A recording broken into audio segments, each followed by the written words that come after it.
Well, hi. Welcome to the studio. I'm going to be out here for a little bit, and I thought I'd just kind of turn this thing on and let it go. And I can talk to you while I'm figuring out what my next step in here is and what I'm working on right now. And we can talk. It's really a nice day outside. Looking really good. I've been working on a repetitive series of paintings of eagles and ospreys. I've already done the osprey, and this is the osprey on canvas. And you can see it's just under, I think it's 38 inches in length or width, and 1 foot in height.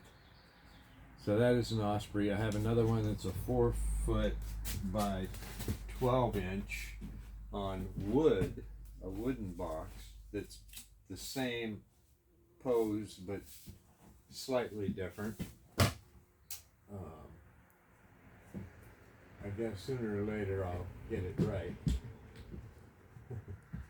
No, it's not that they're wrong. They're just little different methods of painting, different styles. This one is going to be an eagle, a bald eagle, and it is, I painted it on, these are styrofoam panels.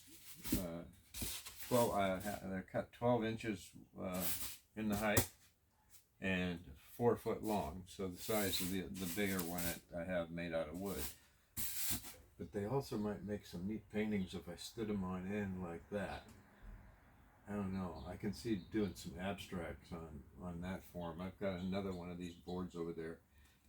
My studio here, when I built it, I decided to use these styrofoam panels as my insulation, but I didn't like it.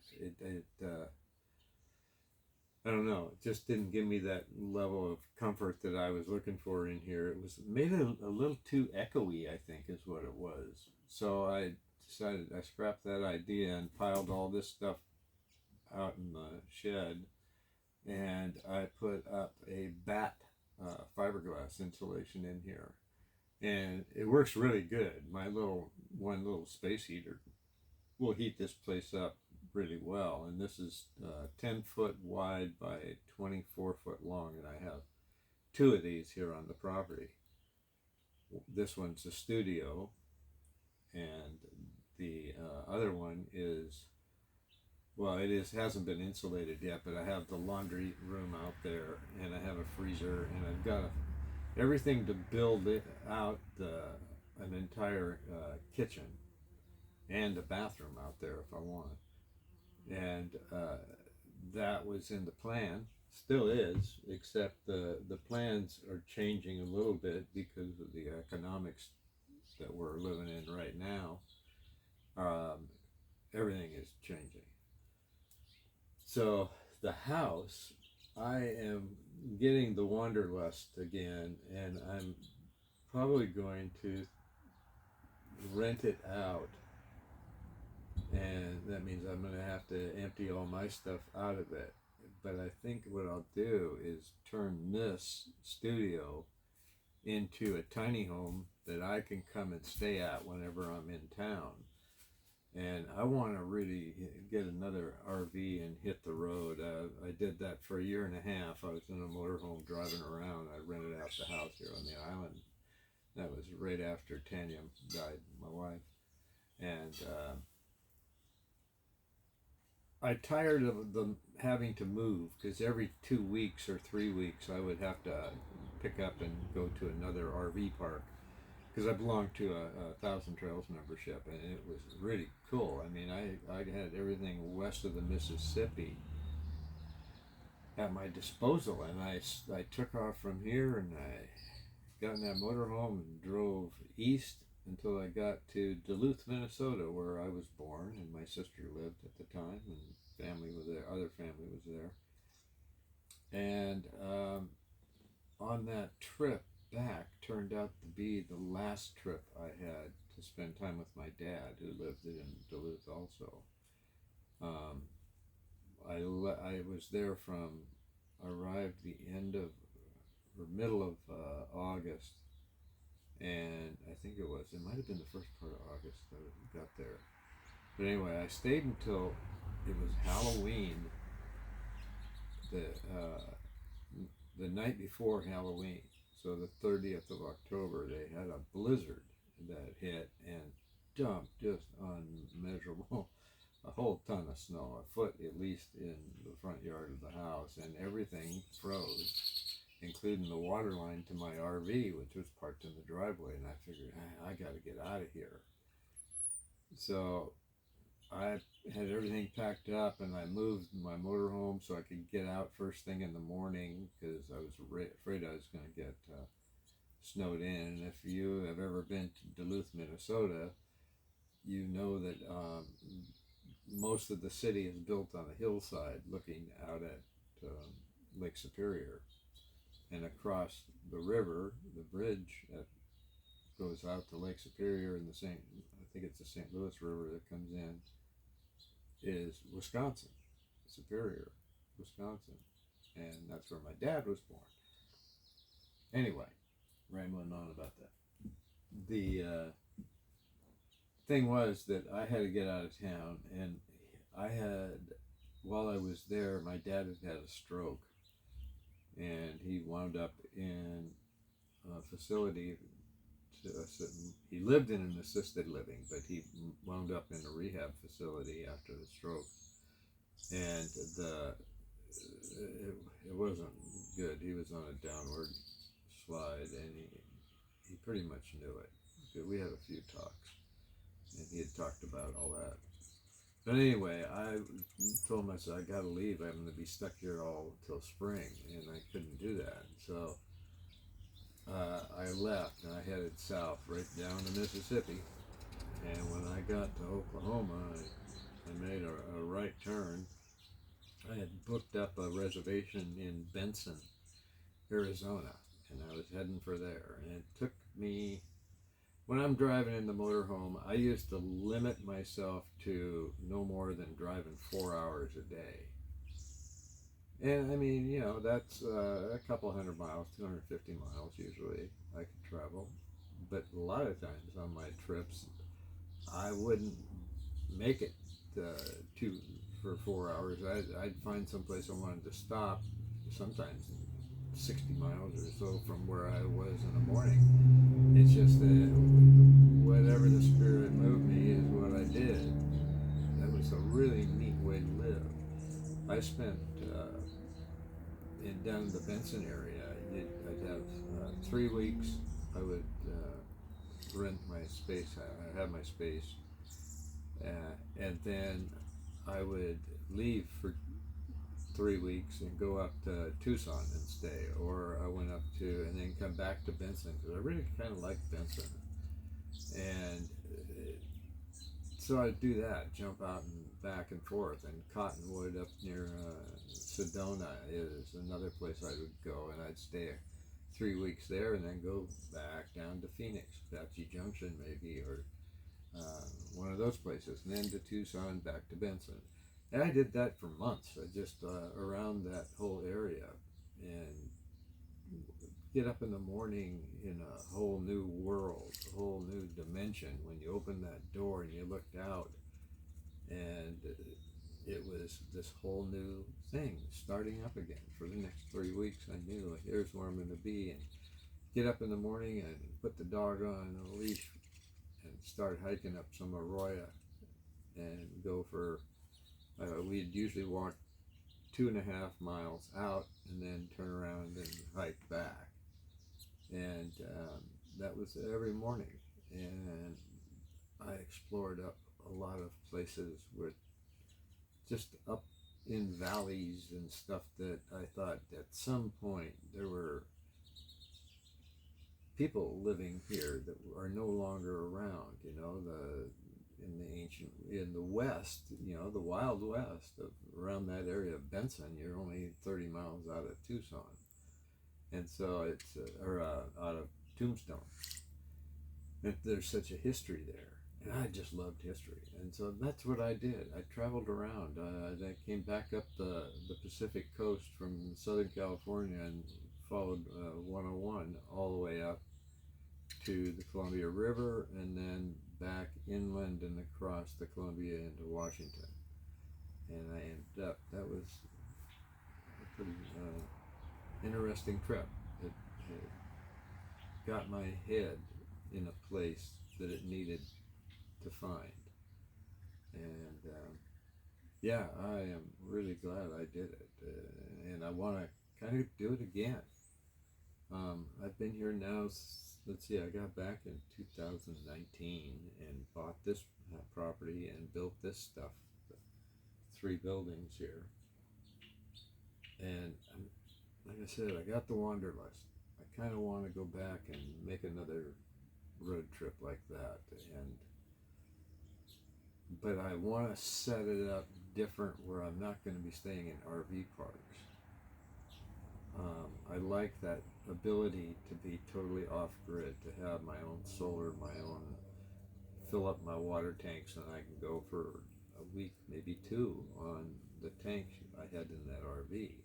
But I want to scale it down and change it a bit. I would rather have something more in line with I don't know, instead of an RV type, more of a camping setup, but something I could park like a trailer. But I also want it to be totally self-sufficient when it's unhooked from the vehicle. So solar, and if I can park next to a stream with moving water or a river, I have my own setup to generate electricity. I can keep batteries charged 24 hours a day if I live on a river. I mean, that's the easiest thing for a camping outfit to do if they want electricity and they park next to moving water. It is so easy to build a generator that you just drop in the river and it'll charge up all your batteries and you'll power the whole camp. And if you do it right, if you're going to be there long enough and you can transport something of size to generate enough to last you for 24 hours or so without any external charging, you could just run it on that. So a lot of times in the wintertime, you might not be able to get enough sunlight for solar to work really well, because if the further north you go, the lower in the sky the sun is at its peak. And it gets pretty low in the winter here in Washington State, because it's maybe 15 or 20 degrees off the horizon, but not much more than that. And so it's interesting. I've really studied that. Water, wind, anything that moves can generate electricity. Raindrops falling on your roof carry an electrical current. Most people don't understand that. It just needs to have some place to discharge. So if it runs over, say, a copper plate that's sitting on top of another plate, as the water hits one and flows over the edge and hits the other one, it transfers a charge. That charge is electricity, and it can go into a battery. And when it's pouring down rain, your roof is generating electricity. It's easy to do, but the problem is the electric company can't hook up and meter it. So they don't want you doing this. They don't want you even knowing about it. There are so many ways to electrify your life without being on the grid. And part of this wanderlust I've got is to expand my horizons and do something I've been talking about for really 3 years at least. And that is to go down and be in Mexico more or less permanently. I don't know if I can swing getting a residency there, but I can have a tourist visa for 6 months at a time, come back, and then just go right back down and have another 6 months. I'm good with that because there's things I need to come back here to the States to do, especially when it comes to Medicare and things like that. But the medical coverage in Mexico is so cheap and good that even Medicare costs this, in what I pay in my copays and whatnot, deductibles is probably what it would cost down there for your regular health care without any insurance. But they do have insurance too, national health care system. But I have friends in Mexico, and one, I want to go back and see them. But two, I would like to go down and drive through Mexico. There's areas that you want to avoid right now. The Sinaloa and some of the other cartels have got a problem because the military now has stepped up, and the government has gone after the gangs, or whatever you call them, the bad guys, the drug lords. And there is an ongoing effort, but you stay out of those areas and you aren't going to have a problem. And as long as you don't interact with drug traffickers or people traffickers while you're in Mexico, you're safe too, because they're not going to bother you. These guys work for money. That's their motivation, is money. And if you are a customer of theirs, then you are in their peripheral, and they're going to be able to try and work you. So that's when you got to watch out. So you just don't interact that way. But other than that, man, in Mexico, I got nothing bad to say about that place at all.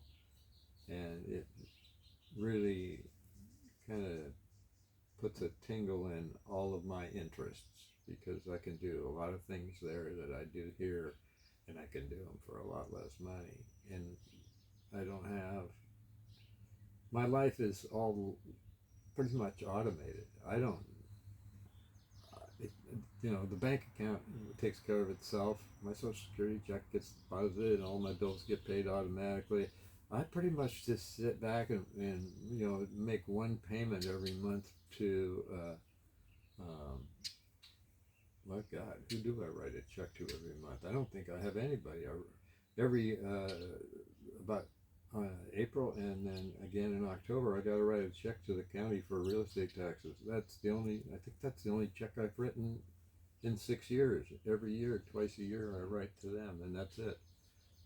I know I'm still on my first book of checks. I haven't had to replace it. Everything's done on debit cards and auto pay. So I can travel and not have to worry about it. Plus, if I rent this place out here, heck, I don't think I can spend that much money that I would make having a rental income on top of my Social Security. I just don't spend money that much. Then I'm not real strong at generating income either. So anyway, this is the studio.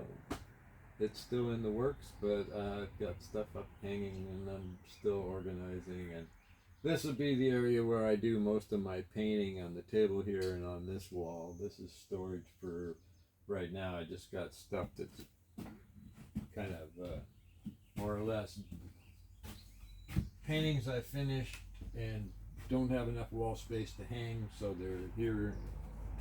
So there's more sitting underneath the camera, and you're seeing about one half. This is the door going outside, and it's this half of the building starts with the door. So behind the camera back there, there's a whole another half of this building with a window that looks down to the beach, and my work desk and all that. I also have 4 computers. I got a 3D printer and a small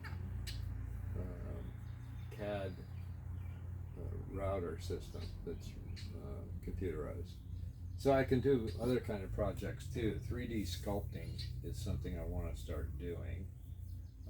Taking imagery or do a painting and create the thing in 3D would be interesting to play around with.